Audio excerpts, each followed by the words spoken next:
Hi, this is Daryl Taptap, and sa video na to ituturo ko sa'yo kung paano ka ba magiging successful sa buhay mo, okay?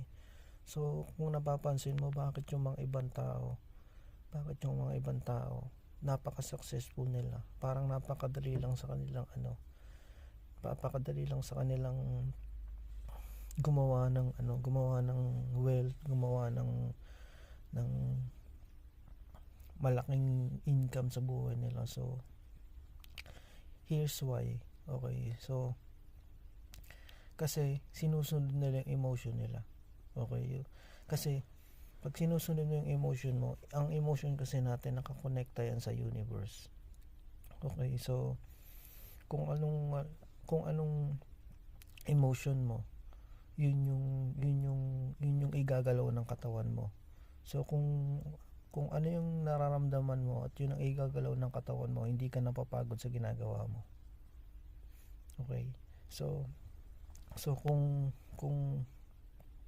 kung passion mo talagang maging basketball player, pero hindi naman yun yung ginagawa mo ngayon, okay, so maboburnout ka, madali ka mapapagod sa ginagawa mo kasi hindi mo nga gusto yung ginagawa mo. Halimbawa, nasa 9 to 5 job ka, pero ang totoong talagang gusto mo ay maging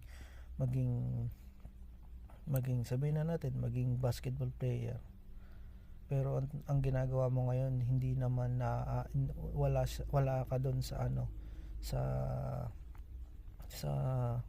hindi ka align sa ginagawa mo.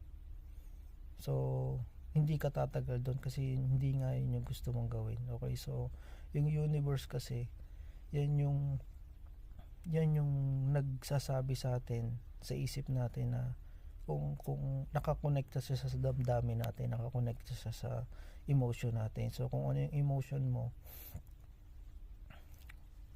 yun yung susundin ng katawan mo. So pansin mo yung halimbawa, yung isang babae, mapapansin mo yung napangasawa ng isang babae is hindi masyadong gwapong lalaki, hindi masyadong average lang na lalaki yung itsura.